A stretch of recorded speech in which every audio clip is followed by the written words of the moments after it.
All right, let's just jump right into this. Today, we're opening up a highly classified, hyper-realistic dossier on what is arguably one of the most formidable, frankly terrifying entities on the global stage. We aren't talking about your run-of-the-mill criminal or some local insurgent here. No, we're looking at a supreme extinction-level threat, a figure whose very name just commands fear across continents and dimensions alike. So brace yourselves, because today's cinematic deep dive is focused entirely on the monarch of Latveria. Take a look at this quote. It perfectly sets up his psychological baseline. A megalomaniac who desires power and control, viewing himself as supremely important. You know, this isn't just someone throwing an insult around, it's practically a clinical diagnosis of what drives the man. He is utterly consumed by this absolute, unshakable belief in his own superiority. And that one trait, it shapes literally every devastating move he makes on the world stage. So, who actually is the man behind the threat? Enter Victor von Doom. Now, long before he became a self-appointed monarch, he was a brilliant polymath. I mean, a master of multiple, incredibly complex disciplines. He originally rose to power by liberating the European nation of Latveria from a tyrannical baron. But, as history so often reminds us, the liberator very quickly morphed into the absolute ruler. The sheer scale of his influence is cinematic, honestly. He took a small nation and transformed it into a global superpower through nothing but his own sheer force of will. All right, let's start with Section 1, the supreme intellect, focusing on his unmatched mind. We are talking about a genius-level intellect, where scientific boundaries simply don't exist. Let's look at this genuinely horrifying scientific resume. Doom is the architect of literal doomsday machines, and he commands massive armies of doombots through direct technopathic control. But you know what his most terrifying achievement is? It's his ability to literally siphon power from multiversal cosmic beings. I'm not kidding. He's successfully stolen the powers of the Silver Surfer, he's absorbed the godlike energy of the Beyonder, and he even managed to hijack the world ship out Galactus, a vessel the size of an entire solar system. He doesn't just study cosmic power, he completely weaponizes it. Now, to truly measure an intellect like this, we've got to compare it to his peers, right? And this contrast with his eternal rival Reed Richards is absolutely fascinating. On one hand, we see Doom achieving the actual impossible. He temporarily restored the Thing to his human form. That's a staggering achievement that Reed Richards had desperately attempted but just never pulled off. Yet on the flip side, we see his blind spots. When Kitty Pryde was disintegrating, Doom's calculations totally failed to save her, while Reed was actually able to run the necessary computer calculations to get it done. So he's vastly superior in some areas, but surprisingly fallible in others. Moving on to Section 2, the Sorcerer and the Will, Mastery of the Dark Arts. Now, if you think science is his only weapon here, you are gravely mistaken. Just look at this stark divide. Notice how conventional geniuses, think Tony Stark, Reed Richards, Hank Pym, how they approach the world. It's complete mastery of science, but absolute total avoidance of magic. Then look at Victor von Doom. He easily matches their technological prowess, but his unique parentage, being born to a sorceress mother named Cynthia, it gave him a completely open mind to the mystical. He learned from Tibetan monks, he even learned from the legendary Morgan Le Fay. He seamlessly combines bleeding-edge science with ancient dark arts. And he is definitely not just dabbling here. Doom actually placed second, only to Doctor Strange himself in the ancient magic tournament. Let that sink in. In fact, he's widely considered to be next in line for the title of Sorcerer Supreme. His magical arsenal includes terrifying energy projection, completely unbreakable mystical shields, and seamless dimensional travel. But perhaps the most chilling part? He has the full capability for demonic summoning. So he's basically a low-level Sorcerer Supreme right on top of being a super genius. It's wild. And because the man is literally always learning, he picked up what I like to call the ultimate insurance policy, the ovoid mind transfer. This is an alien technique he learns that allows him to psionically transfer his consciousness straight into another living being. Just think about the tactical advantage of that for a second.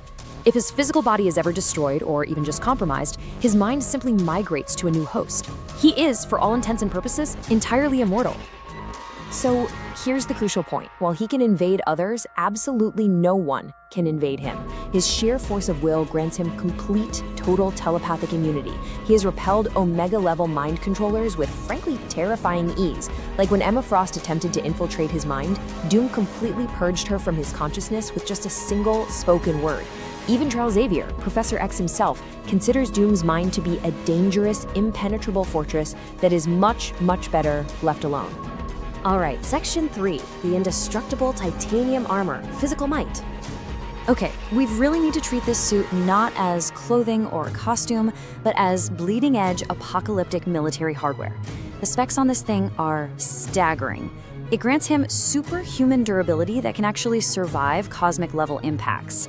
It's got internal dampeners that make it totally immune to matter manipulation and reality warping effects.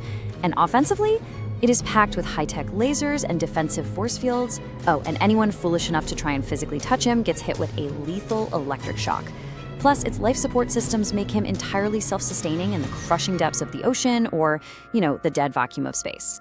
This comparison brilliantly illustrates his sheer physical dominance. On the one side, Armored Doom can effortlessly overpower heavy hitters like the Hulk and the Thing, and even rival the speed and agility of Spider-Man. But look at the unarmored side. Even without the suit, he is a highly skilled hand-to-hand combatant. In the source material, a completely unarmored Doom, relying purely on raw, unenhanced physical brutality, literally killed a lion with a single punch. Suit or no suit, the guy is a physical nightmare. Which brings us to Section 4, Sovereign Ruler of Latveria, the political threat. But physical and magical power really only gets you so far. What makes him truly untouchable is this highly dangerous geopolitical paradox. On one hand, we've got a man who functions as a global terrorist with a very long history of international atrocities, yet on the other hand, we have a recognized monarch who is protected by full diplomatic immunity. Whenever he steps outside his borders, international law physically shields him from any legal prosecution. He is quite literally a super genius dictator operating in plain sight. Let's take a look at how this sovereign power actually builds his empire. Ruling Latveria provides him with bottomless, completely unrestricted access to both natural and technological resources. He has absolute command over a national military, he has total control of the country's economy, and he maintains strict, unwavering public order through a police force made entirely of his loyal Doombots. He commands an entire nation's infrastructure, all its wealth, its people, its land, to fuel his own private crusades, without a single ounce of civilian oversight. Now for Section 5, the ultimate fatal flaw, a psychological breakdown. Because here's the thing, every impenetrable fortress has a structural weakness. Despite all the magic, all the cosmic power, the genius intellect, and the diplomatic immunity, there is exactly one reason this Titan ever fails. And that reason is his absolute blinding arrogance. Let's look at the timeline of his greatest grudge to understand this. At 0 hours, back during their university days, Reed Richards warns Doom of a minor calculation error in his highly volatile experimental machine. 1 hour later, in a fit of pure, unadulterated arrogance, Doom just ignores the warning. The machine activates and it explodes, severely scarring his face. Decades later, Doom still vehemently refuses to accept any personal fault. His ego simply cannot process his own failure, so he eternally blames Reed Richards for the sabotage. He lets that single, isolated moment dictate his entire life's fury. And this ego, it absolutely ruins even the most vital alliances. Take this chilling anecdote. When the universe was literally on the line against Thanos, Doom actually allied with Adam Warlock and the Avengers. But right before the final victory, his opportunism kicked in. He sabotaged the entire Universal Alliance, risking all of existence simply because he wanted to steal the Infinity Gauntlet for himself. His arrogance will always, always eclipse the greater good. Yet his psychological profile remains deeply, deeply complex. On one hand, you have an ego that matches or maybe even dwarfs Tony Stark's, a man who practically worships sheer intellect. But then, we see this remarkably strict honor code. He once saved Captain America from drowning simply to repay an old life debt. He even swallowed his massive pride to genuinely thank Spider-Man for saving him at an airport once. So he is a man of his word, even when that word is completely terrifying. Which really brings us to the most profound cinematic revelation in his entire dossier. Doom once actually submitted himself to the Wakandan Panther God to have his soul judged. Now, the Panther God strips away all deception, looking only at the naked truth of a person's spirit. And you know what? The God found his ultimate intentions to be completely genuine. Doom doesn't want to destroy the world. He truly, fundamentally believes that him ruling with an iron fist is the absolute, only possible way to save humanity and create a perfect paradise. And honestly, that is the terrifying nuance of Victor Von Doom.